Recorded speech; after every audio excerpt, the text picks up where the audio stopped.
하나님의 말씀입니다. 오늘 거룩한 성일에 어린이 주일을 맞이하여서 하나님이 주시는 말씀은 신약성경 마가복음 10장 13절에서 16절 말씀입니다. 하나님의 말씀을 선포합니다. 오늘 이 말씀에 우리 모두가 하늘로부터 내려오는 하나님의 큰 은혜의 말씀으로 복을 받으시기를 주의 이름으로 축원합니다. 하나님의 말씀입니다. 경청하세요. 사람들이 예수께서 만져주심을 바라고 어린 아이들을 데리고 오매 제자들이 꾸짖건을 예수께서 보시고 노하시어 이르시되 어린 아이들이 내게 오는 것을 용납하고 금하지 말라. 하나님의 나라가 이런 자의 것이니라. 내가 진실로 너희에게 이르노니 누구든지 하나님의 나라를 어린 아이와 같이 받들지 않는 자는 결단코 그곳에 들어가지 못하리라 하시고 그 어린 아이들을 안고 그들 위에 안수하시고 축복하시니라. 아멘. 높고 높은 하늘 보좌를 버리시고 낮고 낮은 이 땅에 천하고 벌레만도 못한 마른 막대기만도 못한 지렁이만도 못한 우리를 위해서 이 땅에 오셔서 십자가에 달려 죽기까지 복종하시고 십자가 달려 죽으시고 3일 만에 부활하셔서 우리를 살리신 주님 감사합니다. 오늘도 주시는 말씀을 통하여서 하늘부터 내려오는 이슬비와 같은 교훈이 우리의 심령에 젖어들게 하여 주시고 이 땅에 하나님의 나라를 세워가는 저희들 되게 도와주시옵소서. 이 땅에서 천국을 준비하고 어린아이 같은 마음으로 하나님 말씀에 순종하여 하나님 말씀대로 살아갈 때에 천국은 반드시 우리 것을 믿고 어려운 상황 가운데서도 인내하며 승리하는 우리들 되게 하여 주시옵소서. 어린아이들을 많이 우리 교회에 보내주시옵소서. 감사하고 예수님의 귀하신 이름으로 기도하옵나이다. 아멘. 하나님이 세상을 이처럼 사랑하사 우리 하나님의 말씀을 상고하면서 하나님 앞에 영광을 돌리겠습니다. 하나님이 세상을 이처럼 사랑하사 독생자를 주셨으니 누구든지 예수 믿으면 멸망하지 않고 영생을 얻으리로다. 요한복음 3장 16 한 번 더 자기 이름을 넣어서 하나님이 기원이를 이처럼 사랑하사 독생자를 주셨으니 누구든지 예수 믿으면 멸망하지 않고 영생을 얻으리로다. 요한복음 3장 가슴에 손을 얹고 다시 한번 자기 이름 넣어서 하나님 기원이를 이처럼 사랑하사 독생자를 주셨으니 누구든지 예수 믿으면 멸망하지 않고 영생을 얻으리로다. 요한복음 3장 16절. 아멘. 할렐루야. 오늘 여러분들 이 시간만이라도 어린아이로 돌아가시기를 주의 이름으로 축원합니다. 우리 하나님 앞에 박수로 영광을 돌리겠습니다. 할렐루야. 아멘. 하나님 영광 받아주시옵소서. 인사합시다. 어린이가 됩시다. 네, 감사합니다. 네. 한번 따라합니다. 어린이를 대하는 마음. 어린이를 대하는 마음. 오늘은 전국에 있는 교회들이 약 한 7만 교회 정도 되는 교회들이 다 어린이 주일로 지킵니다. 우리 총회에서도 오늘은 어린이 주일, 다음 주일은 어버이 주일로 지킵니다. 그래서 오늘을 우리는 어린이 주일로 지킵니다. 그런데 해마다 5월 5일이 되면은 어린이 주일이 돌아옵니다. 어린이날입니다. 그런데 좀 설교하기가 조금은 부담이 갑니다. 왜 그렇습니까? 이 시대에 아이가 없기 때문에 그렇습니다. 이 시대는 결혼을 하지 않아요. 그래서 결혼율도 굉장히 낮습니다. 근데 결혼을 해도 어쩌다 해도 또 아이를 낳지 않아요. 아이를 낳을 생각은 안 합니다. 그래서 아이들을 둔 부모가 없는 교회에 설교를 하기가 낯설기 때문입니다. 그래도 우리 교회는 다행인 것은 우리 박종현 목사, 우리 하기랑 전사 부부가 우리 예성이와 예린이를 선물을 받고 낳았기 때문에 그나마도 제가 좀 낫습니다. 할렐루야. 그래서 오늘 보면은 이 어린이를 낳지 않는 이 시대가 악한 세대입니다. 그냥 하나님 앞에 반하는 거거든요. 그거는요. 그래서 오늘 메디컬 투데이의 보도에 따르면 우리나라 인구가 자연 감소가 2년 연속 이어지는데 2021년도에 보면은 한 해 출생아는 2021년도에 26만 500명 태어났다래요. 26만 500명. 네, 반면에 그럼 사망자는 얼마나 일어나냐? 37만 7,800명으로 1년에 그러니까 가만히 두어도 5만 7,300명의 인구가 줄어들기 시작하는 거예요. 그러니까 한 해에 우리나라에 읍이 하나씩 사라지는 거예요. 읍은 한 3만에서 5만 되면 읍이거든요. 읍이 큰 읍이 그 대형 읍이 하나씩 사라지는 거예요. 그리고 인구 1000명당 그러니까 몇 명이 태어나느냐? 채 2명이 못 태어나는 거예요. 2명이. 인구 1000명당 2명이 못 태어나는 거예요. 그러니까 인구가 1000명이면은 1000명이 태어나야 이 현상 유지가 되는데 두 부부가 결혼을 해서 셋은 나야 현상 유지가 돼요. 왜냐하면 가다 보면 사고로 또 병으로 여러 가지 이유로 또 이민 가고 그런 인구가 줄어드는데 2명만 나도 감소됩니다. 근데 결혼해갖고 둘이 결혼해서 1명만 나니까는 얼마나 손해입니까? 근데 거기다 아예 안 나니까. 그래서 요즘은 애국자가 누구냐? 결혼해서 아기 낳는 사람이 애국자인 줄로 믿습니다. 할렐루야. 그래서 이렇게 얘기하면 우리나라가 특별히 우리는 남북이 대치되어 있잖아요. 우리가 6.25 전쟁을 치르고 남북이 대치되어 있는데 우리나라 군인이 여러분 누구나 다 잘 알아요. 지금 몇 명이요? 60만 대군이라 그래요. 그럼 60만 대군이면은 1년에 20만 밖에 안 낳는다면은 이들이 21살이 돼서 군대 가는 나이가 되면 앞으로 20년 후에는 35만 명이 모자리는 거예요. 그런데 해마다 줄어들기 때문에 40만 정도가 모자리는 거예요. 나중에는 20만 밖에 없어요. 젊은이들이. 그래서 앞으로 이 나라와 이 교회의 운명을 짊어질 기둥들이 바로 누구냐 하면은 지금의 어린이들이라는 거죠. 어린이들.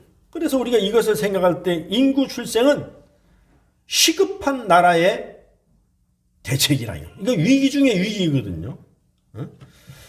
그래서 나라에 그 무엇보다도 시급한 것은 뭐냐면 인구 대책 문제입니다. 인구 대책 문제. 그래서 정치적으로 이걸 못 풉니다. 뭐 아이들 조금씩 뭐 나면은 준다, 아이 나면 뭐 미역 사준다. 이래갖고 애 낳을 사람은 없어요. 그래서 각자 그것도 인기적으로다. 우리 부서에서 뭘 한다, 우리 부서에서 뭘 한다. 그래가지고 뭐 4개 부서, 5개 부서가 말이야 그냥 난리를 치는데 그거 갖고 안 됩니다. 그래서 한국 교회가 이것은 아이 갖기 운동에 앞장서야 됩니다. 그래서 온 교회가 아이 갖기 결혼시키고 그래서 아이를 낳아가지고 우리 교회가 애국도 시키고 왜 그러냐면 하나님께서는 생육하고 번성하라. 하나님의 사명을 감당하는 예수 복음 한국 교회가 되어야 될 줄로 믿습니다. 이게 하나님 명령이에요. 하나님이 이 우주를 만드시고 너희는 생육하고 번성하라 했거든요. 내일의 사회가 보다 활동력이 넘치고 국가가 부강할 수 있는 여건 중에 인구가 필수이기 때문에 그렇습니다. 어르신들 복지가 우리나라에 굉장히 지금 높아지고 있어요. 어린이신들한테 좀 죄송한 말씀입니다만은 그거 우리가 줄이고 어린이 출산하는 데에 집중적으로 쏟아야 돼요. 왜냐하면은 어린이가 없으면 나라 존재 가치가 없어지기 때문에 그렇습니다. 그래서 망하느냐 흥하느냐는 출산율에 달렸어요. 예전에는 우리가 농경사회에 있었잖아요. 그래서 모든 농사 가운데 가장 중요한 것이 자식 농사라 그랬습니다. 옛날에는 어르신들이 갓을 쓰고 이 정장이 이제 돋보자를 입고 앞에 큰아들, 뒤에 작은아들, 옆에 손자들 이렇게 쭉 이렇게 그냥 함께 가면은 그 집이 제일 부러웠었거든요. 그들이 6.25 전쟁이 끝나고 우리 시대만 해도요, 인구가 엄청나게 많았어요. 그 중에서도 제일 많이 태어난 게 58년생들. 그들이 이제 노인이 돼서 이제 돌아가시면 인구 절벽이 온다 그러잖아요. 한꺼번에 그냥 벼랑에서 쫙 떨어지니까 같이 인구 절벽이 오는 거예요. 그래서 앞으로 20년 후에는 우리 한국 인구가 확 줄어듭니다, 이제. 이번에 선거할 때도 어르신들이 그냥 마지막 선거다 해서 막 길을 쓰고 나가서 선거했기 때문에 선거의 판가름이 달라졌잖아요, 지금. 그래, 농사를, 이제는 자식 농사를 짓는데 옛날에는 한 가문이나 농경사회 때는 가족이 아이를 많이 낳았어요. 왜냐하면 또 일꾼도 필요하고 노동력이 필요했기 때문에. 근데 지금은 아이를 안 낳으니까는 이제는 자식 농사를 어떻게 되느냐. 국가가 전부 다 지어야 돼. 지금 농촌에 가면은 농사를 누가 지어요? 거의 국가가 다 짓다시피 합니다. 일꾼들 없어요. 기계가 다 해요. 근데 이제 이 자식 농사도 누가 해야 되느냐? 할렐루야. 나라가 전부 다 책임을 지고 해야 될 줄로 믿습니다. 아멘. 그래서 왜 그러냐면은 돈이 많이 들어가요. 그 증거로다가 정부 통계에 의하면 2006년 이후에 4개 정부 부처가 저출산 문제를 해결하기 위해서 380조 원을 썼다는 이야기입니다. 4개 부서. 그러니까는 아까도 말씀드렸듯이 막 서로 경쟁적으로 하지 말고 이것을 국가가 딱 통제해가지고 한 부서에다 딱 맡겨가지고 이제는 출산 부서를 만들어서 출산 장관을 하나 내는 것이 더 시급하다고 저는 생각합니다. 그래서 아이들을 갖다가 결혼하면은 아파트 한 채. 그렇게 비싼 게 아닙니다, 결단. 아이 셋 나면은 아니면 정하든지 하나 나면 안 되고 뭐 셋 나면은 아파트 한 채. 그 다음에 아이들 대학교까지 책임지고 그리고 셋 이상 셋 나면은 아이들을 전부 다 아이들이 원하면은 그 가정이 원하면은 공무원으로 전부 다 채용하는 거예요. 점수를 많이 줘가지고. 아이 많이 낳는 사람이 애국자라니까요, 지금. 그래 10명 나면은 부모를 해외여행 시켜주는 거야. 돌아가실 때까지. 네 맘대로 가라 이거예요. 나를 장관 시켜주면 내가 그런 정책을 펴서 말이지. 재밌게 만들 텐데 말이지.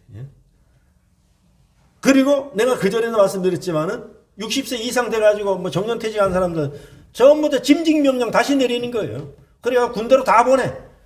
100만 원만 줘도 다 가. 대통령 후보가 뭐 사병들한테 200만 원 준다는데 그럴 필요 없다니까는. 나도 은퇴하고 군대 오라면 가면 100만 원 주면 내가 다 간다니까 가서. 뭐 싸우는 거야. 뭐 무기 갖고 싸우는데 뭐 건강만 하면은. 까지가 노인들 군대 보내놓으면요. 병도 안 들고요. 건강보험료도 많이 아끼고 일석이조라니까요. 꼭 이런 좋은 정책을 왜 안 쓰는지 몰라요. 남자들 군대 오라 하면 막 너도 나도 다 갈 텐데 뭐. 저 바닷가에 낚시질하고 산에 등산하는 사람들 다 갈 텐데 뭐. 100만 원만 주면 왜 안 가겠습니까? 지금 뭐. 왜냐면 남자들은 체질이 군대 체질인데 전부 다.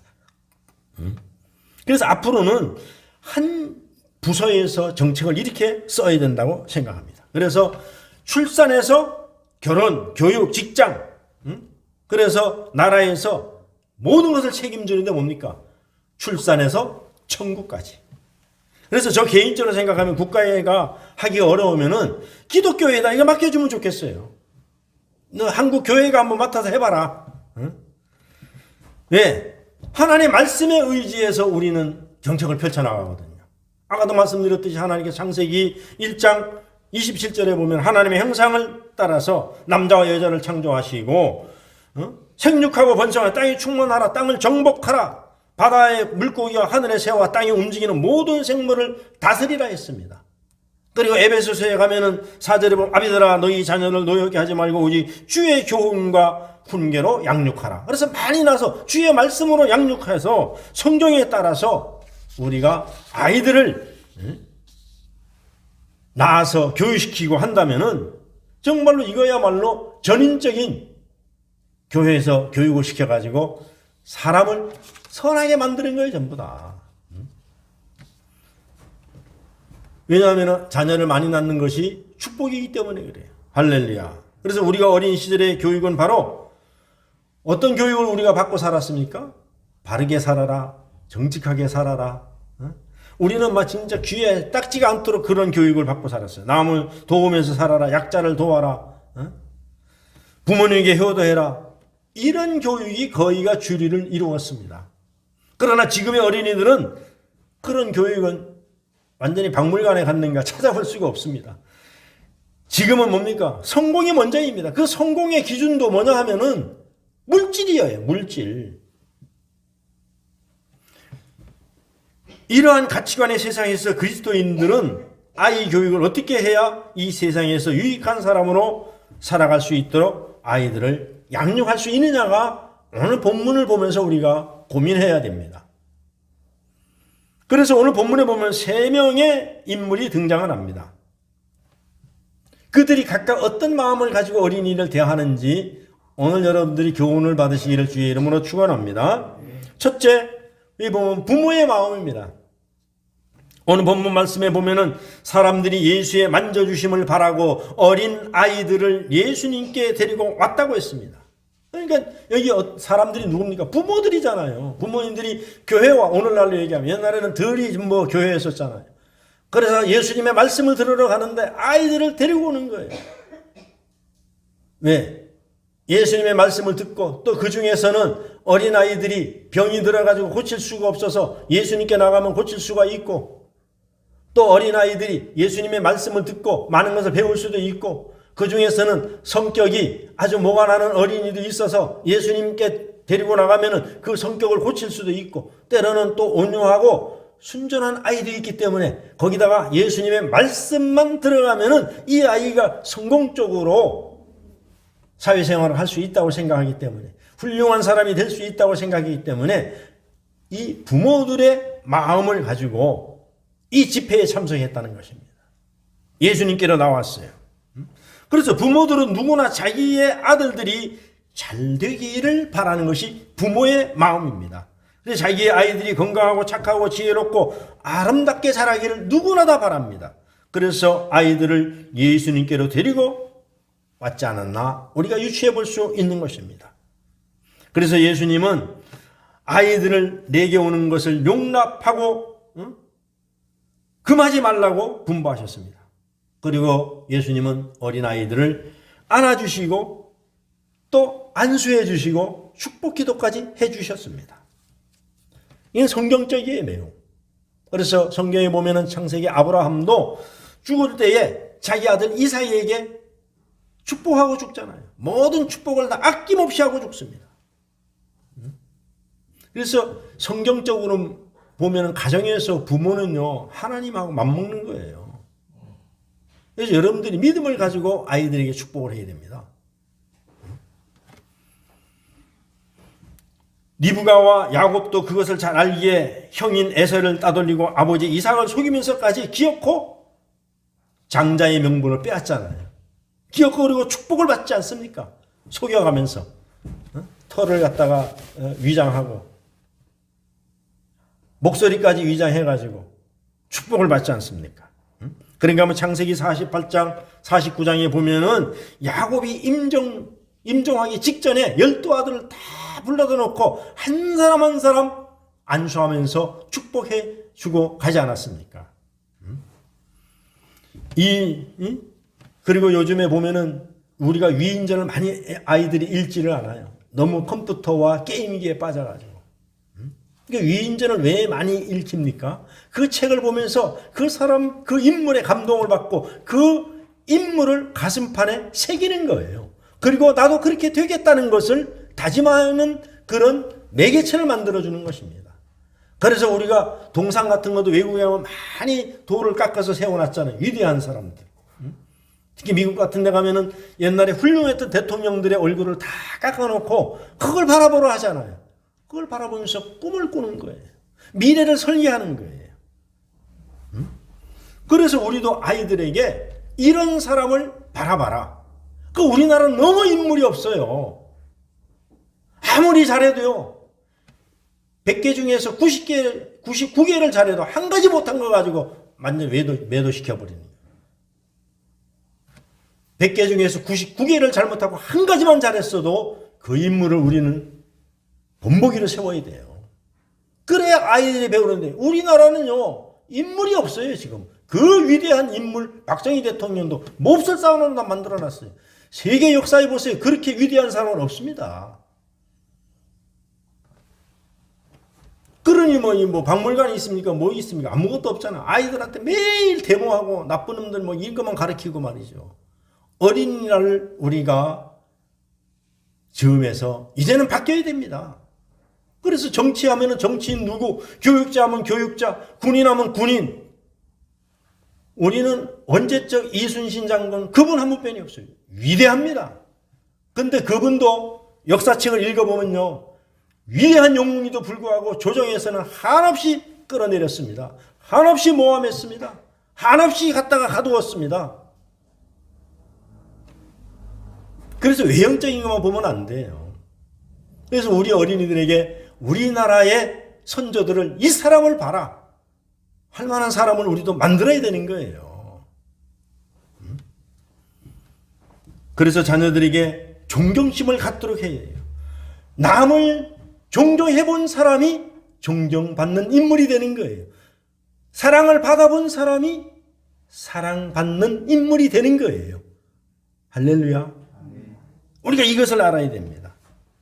그래서 축복을 받고 사랑을 받고 남을 존경하면서 자란 그런 어린이는 탈선할 수가 없어요. 그래서 옛날 부흥 강사, 요즘은 부흥회를 많이 안 하는데 부흥회 하는 데 있으면 여러분 열일 지켜놓고 다녀야 됩니다. 지금. 왜냐하면 시대가 이제 그것도 마지막 끝물이 될 수 있기 때문에 그래요. 옛날 부흥 강사들 보면 뭐라 그래요. 기도하는 자녀는 망하지 않는다. 기도가 뭡니까? 하나님께 의탁하는 거 아닙니까? 기도하는 기업은 안 망한다. 기도하는 가정은 안 망한다. 맞는 말이잖아요. 그런데 요즘은 그런 말들이 다 사라지고 없습니다. 자, 그 다음에는 부모는 어떤 경우에라도 아이들이 듣는 데서 비방을 하면 안 됩니다. 어떤 단체든지 어떤 인물이든지 특별히 교회에서 지도자들 또 교회의 직분자들 아이들 듣는 데서 절대로 비방을 하면 안 됩니다. 쉽게 내뱉는 한마디에 그 말에 아이들의 운명이 결정지어질 수 있기 때문에 그렇습니다. 사람들은요 똑같이 앉아서 한 사람을 놓고요 나쁘게 얘기하면요 진짜로 나쁜 사람이 돼버립니다. 그 사람은요. 그리고 우리도 소미겸이 들어가가지고 나중에 만나면 저 사람이 그렇다네 이런 생각이 들어갑니다. 근데 반대로 그 사람의 장점을 한번 얘기해 보세요. 좋은 것만 칭찬해요. 다음에 만나면 호감이 갑니다. 저 사람이 그런 사람이래. 훌륭한 사람이래. 그래서 남에게 훌륭한 말을 하면서 그 사람을 훌륭히 여기는 사람이 본인이 나중에 훌륭하게 될 줄로 믿습니다. 아멘. 그런데 요즘 아이들은 존경하는 사람이 없습니다. 그 존경하는 사람 누굽니까? 그저 운동선수들, 연예인들, 탤런트, 가수 뭐 이런 사람들입니다. 왜냐하면 평소 부모들이 존경하는 사람이 없기 때문에 그런 거예요. 없기 때문에. 그리고 요즘은 가족들이 너무나 바빠요. 아이들은 아이대로 바쁘고 엄마는 엄마대로 바쁘고 아빠는 아빠대로 바쁘고, 그래서 아침 식탁도 없고 점심 식탁도 없고 저녁 식탁도 없고 다 각자가 나가서 알아서 해결하고 오는 거예요. 그래서 우리 예수 믿는 사람들은 어렵더라도 하루에 한 끼만이라도 같이 식탁을 나눌 수 있는 시간을 갖는 것이 굉장히 중요합니다. 여러분, 예수 믿어서 기도하는 게 별거 아니죠. 식탁 기도하는 게요. 예수 안 믿는 사람들 보세요. 들어와 그래갖고 먼저 오는 사람께 그냥 먹고 마는 거예요. 그러나 우리 예수 믿는 사람 어떻게 다 들어오면은 아빠나 아니면 누가 기도하고 식사하니까 얼마나 축복된 겁니까 그게.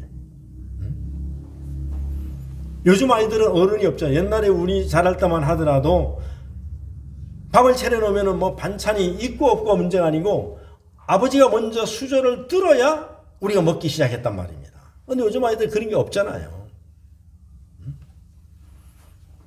그렇기 때문에 여러분들이 부모를 공경해야 돼요. 다음 주일날은 우리가 어버이 주일이잖아요. 전화도 해야 되고 부모를 챙기고 존경하고 공경할 때에 그 자녀들이 그 교육을 받고 이 다음에 부모를 공경하는 그런 아이들로 성장하는 거예요.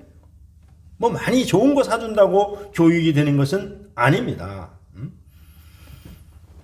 그래서 요즘은 뭐 아이들이 있든지 없든지 그냥 말이죠. 막 텔레비 같은 데서도 미디어 같은 데서도 뭐 욕하는 게 많이 나오고, 그래서 요새는 나라에도 인물도 없고 위대한 사람도 없고, 옛날엔 그래도 대통령을 지나고 장관을 지나면 그래도 머리가 숙여졌는데 네가 장관이면 뭔데? 네가 대통령 했으면 뭔데? 이렇게 되는 거예요. 그러나 우리 예수 믿는 사람들만이라도 우리는 그 길에서 떠나서 우리만의 길을 걸어가야 될 줄로 믿습니다. 할렐루야. 그래서 부부도 마찬가지예요. 아이들 앞에서는 서로가 존중해야 될 줄로 믿습니다. 존중해야 돼요. 이게 존댓말을 써야 돼요. 우리나라에 제가 부러운 것은, 우리가 유산으로 남겨야 될 것은 뭐냐 하면은 궁중예법. 우리가 사극 같은 거 보면은 얼마나 정말 예법이 높습니까? 어린아이한테도 직급이 높던 낮던 다 예우의 말을 쓰잖아요. 그 말이 정말로 우리나라의 자랑거리가 돼야 되고 우리나라의 유산이 돼야 돼요.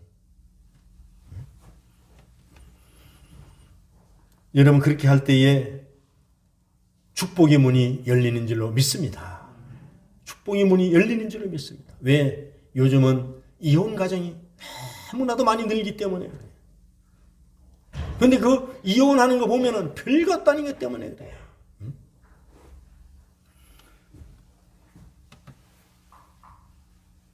두 부부 간에 뭐 아무것도 아닌 것 같고 싸움하다가 결국은 다 그냥 자식에 대한 책임은 어디 가버리고 없고 내팽겨 쳐버리고 가버리니까는 가정이 다 깨어져 버리는 거예요.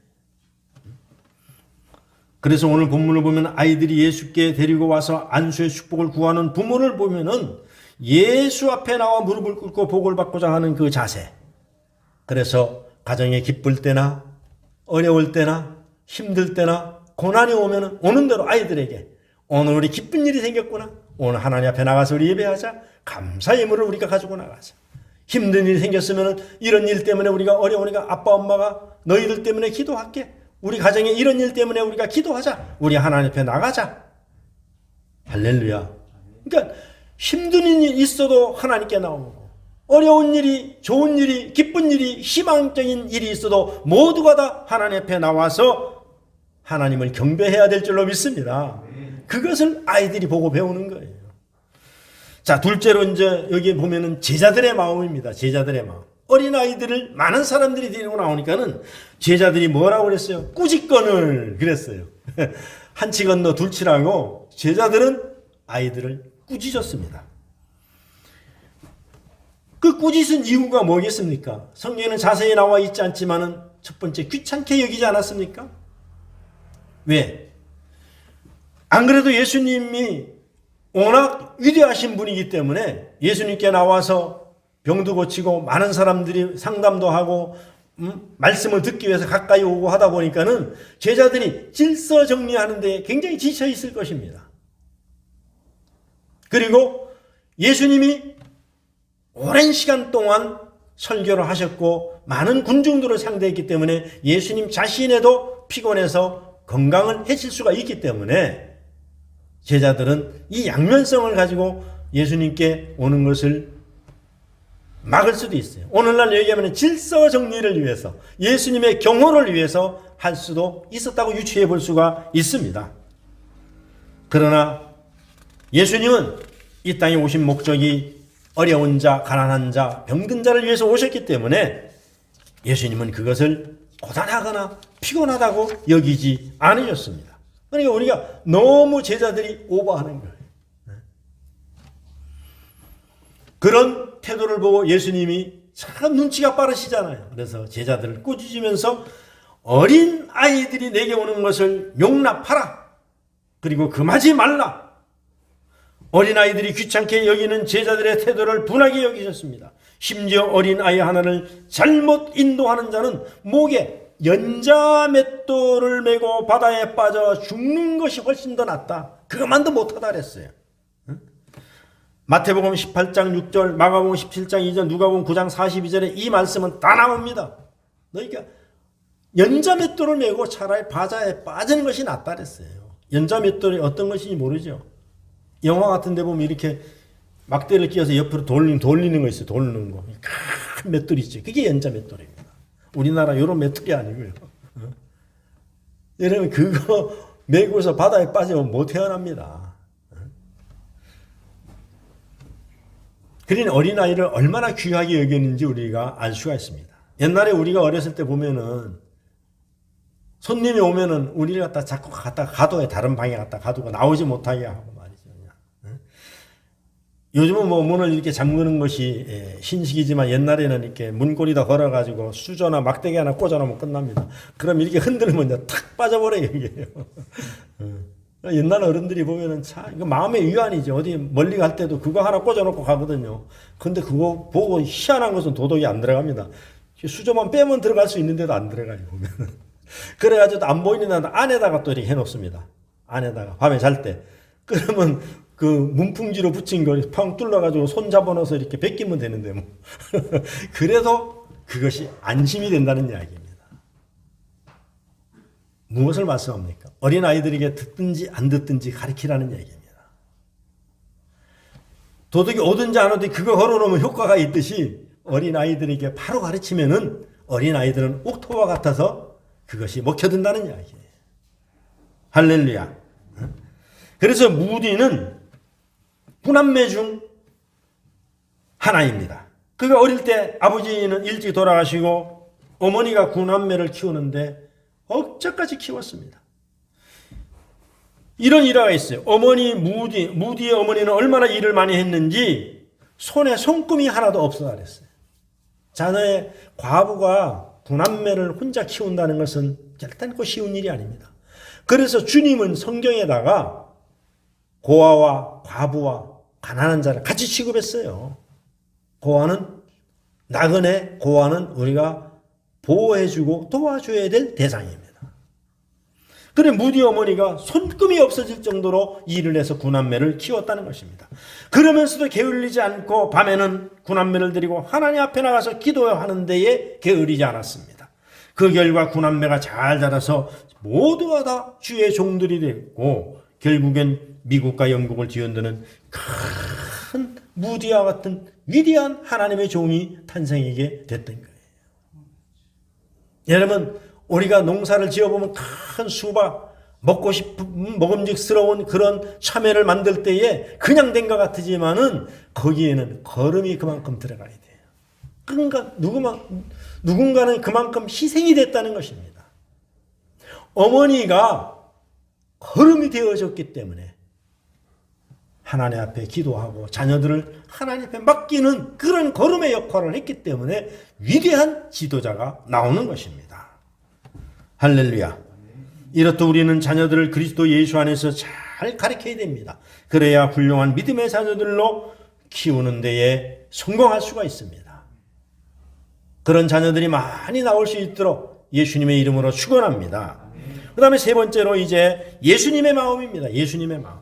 어린아이들이 내게 오는 것을 용납하고 금하지 말라. 천국이 이런 자의 것이니라 하시고 저희에게 안수하시고 축복하시고. 여러분 그 당시의 상황을 여러분들이 마음속과 머릿속에 한번 그려보시기 바랍니다. 그 들판에 많은 사람들이 왔는데 예수님이 그 어린아이들을 안고 기도하시고 축복하시는 그 장면. 오늘 여러분들이 머릿속에 여러분들의 가슴속에 그려지는 대로 여러분이 그 축복을 받으시기를 주의 이름으로 축원합니다. 할렐루야. 왜냐하면 주님께서는 말씀하셨잖아요. 믿음은 바라는 것들의 실상이라고. 할렐루야. 그래서 예수님이 말씀에서 우리는 세 가지 교훈을 우리에게 주시고 계십니다. 첫째, 어린아이들을 내게 오게 하라. 데려오라 이겁니다. 아멘. 주님은 어린아이들을 얼마나 귀중하게 여기셨는지 마태복음 18장 5절에 단 누구든지 내 이름으로 이런 어린아이 하나를 영접하면 곧 나를 영접하는 것이라 그랬어요. 어린아이와 예수님을 동등성상해 놓으셨습니다. 그러니까 어린아이를 잘 인도해서 믿음으로 키우는 것은요, 주님 앞에 하는 것과 똑같은 거예요. 주님 앞에. 할렐루야. 그래서 예수님은 어린아이들을 예수님과 똑같은 위치에 올려놓을 만큼 그렇게 소중하게 여기셨다는 것입니다. 우리는 여기서 교회학교 교육이 얼마나 중요한가를 알아야 됩니다. 예수님께서 십자가를 지시고 골고다를 향해서 가실 때 예루살렘 여인들이 울었습니다. 예수님을 바라보고. 그때 예수님이 유명한 말씀하셨습니다. 십자가를 지고 가던 예수님이 골고다를 향해서 가실 때 예루살렘 여인들이 울을 때에 나를 위해서 울지 말고 너희 자녀들을 위해서 울으라 이겁니다. 뭐 하나님은 하나님이시니까 하나님의 사명을 가는 것, 그것이 중요한 것이 아니고 너희 자녀들을 위해서 울으라는 것입니다.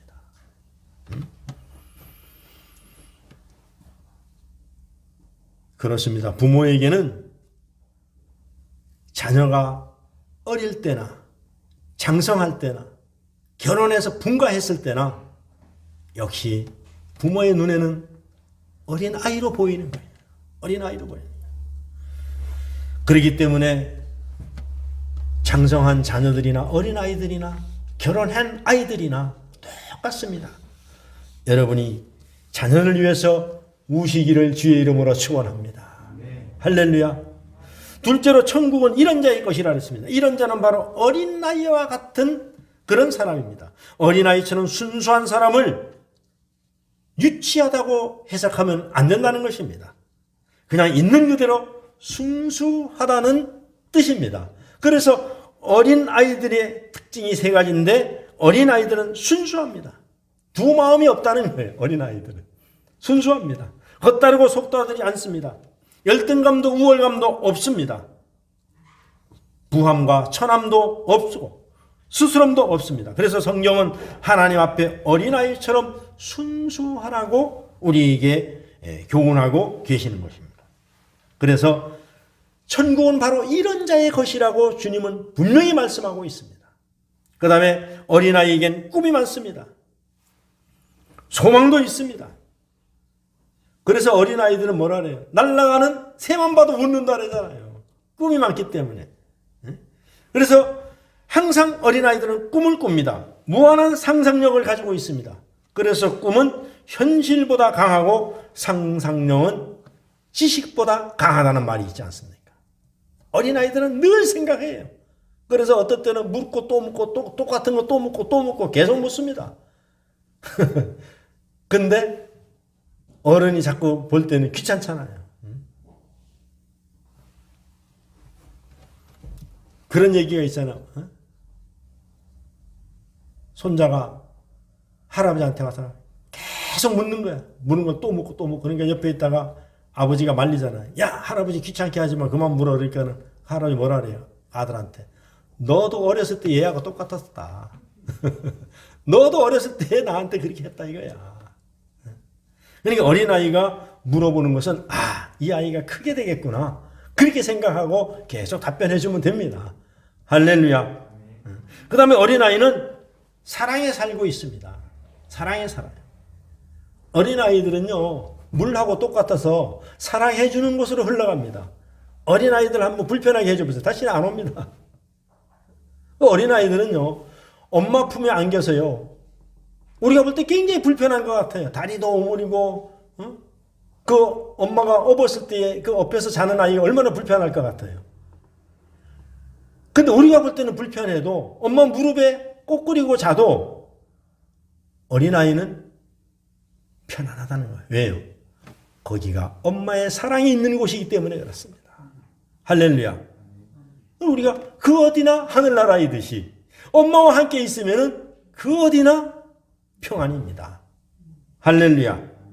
그래서 어린아이들은 늘 사랑에 살아가는 거예요. 사랑에. 자, 이제 우리가 크게 네 번째로 넘어갑니다. 네 번째로 예수님은 어린아이들을 안수하시고 축복했습니다. 우리들이 안겨야 할 품은 어디입니까?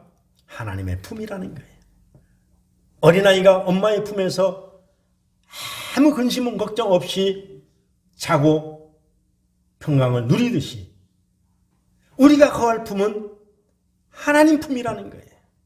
사람들은 하나님의 품에 안겨야 건강해지고 행복해지는 것입니다. 어린아이들이 예수님의 품에 안겨야 착해지고 밝아지고 아름다워지는 것입니다. 아이들뿐이 아닙니다. 어른들도 마찬가지입니다. 요사이는 하나님의 품이 필요한 사람들이 너무나도 많이 있습니다. 엘리야처럼 쓰러져 죽겠다는 사람들이 많이 있습니다. 모든 것을 잃고 배워하며 노숙하는 사람들이 점점 늘어나고 있습니다. 모두 길 잃은 양들 같이 되었습니다. 집을 떠난 탕자와 같은 신세가 다 되었습니다. 쓰러져서 죽은 사람들 같이 이제 우리가 돌아가서 안겨야 할 품은 하나님의 품입니다. 아버지의 품을 떠났던 탕자와 같이 우리가 다시 돌아와서 안겨야 될 품은 아버지의 품인 줄로 믿습니다. 누가복음 15장 20절에 보면 탕자가 아버지께로 돌아갔을 때 아버지는 아들을 안고 입을 맞추기까지 했습니다. 아버지가 치근히 여겨 달려가 목을 안고 입을 맞추니 하나님 품에 안겨야 평안과 위로와 기쁨을 누릴 수가 있는 줄로 믿습니다. 그래서 하나님은 우리들을 안아주시고 품어주시고 약속하셨습니다. 그래서 이사야 46장 3절에 4절에 그렇게 말씀하셨습니다. 야곱의 집이여 이스라엘 집에 남은 모든 자여 나를 들을지어다. 배에서 나무로부터 내게 안겼고 태에서 나무로부터 내게 품기운 너희여 너희가 노년에 이르기까지 내가 그리하겠고 백발이 되기까지 내가 너희를 품을 것이라. 내가 지었은즉 안을 것이요 품을 것이요 구하여 내리라. 할렐루야. 엘리야가 쓰러져 죽고 싶다고 했을 때 하나님이 오셔서 엘리야를 어루만져 주셨습니다. 열왕기상 19장 5절 6절에 보면 우리들은 하나님의 품에 예수님의 품에 안겨야만이 살 길이 생기는 줄로 믿습니다. 어른이나 아이들이나 할 것 없이 우리 모두가 돌아가서 안겨야 할 품은 하나님의 품이요 예수님의 품입니다. 예수님은 우리를 이렇게 초대합니다. 수고하고 무거운 짐진 자들아 다 내게로 오라. 다 내게로 오라. 거기는 모든 것이 함축되어 있습니다. 가난한 자, 병든 자, 고아와 과부, 건강한 자, 병약한 자, 실망한 자, 낙담된 자, 그 모두가 다 포함되어 있는 거예요. 아멘. 수고하고 짐진 자들 그 속에는 우리가 모두 거기에 우리가 속하는 줄로 믿습니다. 아멘. 그래서 새벽마다 우리는 하나님 품에 안겨야 됩니다. 우리는 수요일마다 하나님 품에 안겨야 됩니다. 우리는 주일마다 하나님 품에 안겨야 됩니다. 아멘. 지금 이 예배를 드리는 이 순간이 우리는 하나님의 품에 안겨 있는 것입니다. 그래 여기까지 와서 우리가 근심 걱정할 필요가 없어요. 모든 것을 내려놓고 하나님을 향하여서 찬양으로 차차차 할렐루야. 우리가 차차차만 하면 되는 거예요. 뭐 근심 걱정 붙들어 매고 교회 문턱을 나가서 버스 타고 걱정할 망정 여기에 예배 드릴 때만큼은 여러분들이 걱정을 붙들어 내고 유행가도 있잖아요. 걱정을 붙들어 매고 차차차 있잖아요. 할렐루야. 그래서 이제 우리들의 자녀들이 예수님께로 데리고 나와야 됩니다. 주님께서 우리들의 자녀들을 안아주시고 안수하시고 축복해 주시기 때문에 그렇습니다. 주님이 교회에 오실 때에 특히 우리 교회에 오실 때에 이런 말이 있습니다. 하나님은 교회를 방문할 때 먼저 교회 학교 주일학교를 먼저 방문하신다는 그런 이야기가 있습니다. 왜냐하면 어린아이들을 축복하신 후에야 작년 예배에 오신다는 거예요. 믿거나 말거나 했던 그런 얘기가 있어요. 그렇다면 교회는 무슨 일이 있어도 교회학교, 주일학교를 세워야 될 줄로 믿습니다. 할렐루야. 미래의 교회는 어떤 교회가 큰 교회입니까? 어린이가 많은 교회가 큰 교회입니다. 미래 교회는 어떤 교회가 주님이 좋아하십니까? 어린이가 많은 교회를 주님이 좋아하십니다. 미래는 어떤 교회가 비전이 있는 교회입니까? 어린이 출석이 많은 교회가 비전이 있는, 꿈이 있는 교회라는 거예요.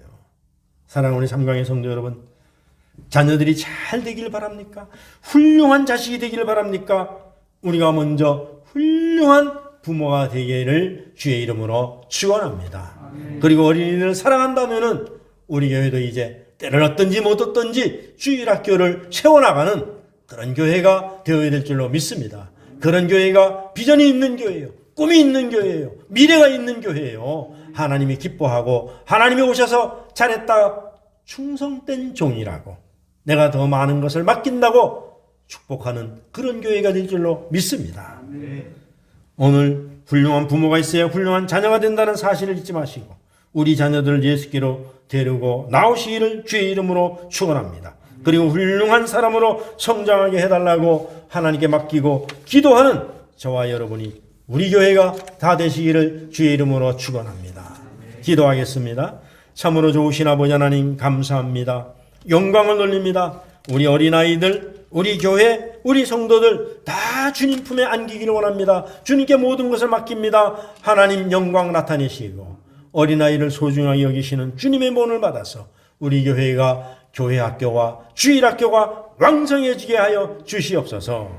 감사하옵고 예수님의 귀하신 이름으로 기도하옵나이다. 아멘.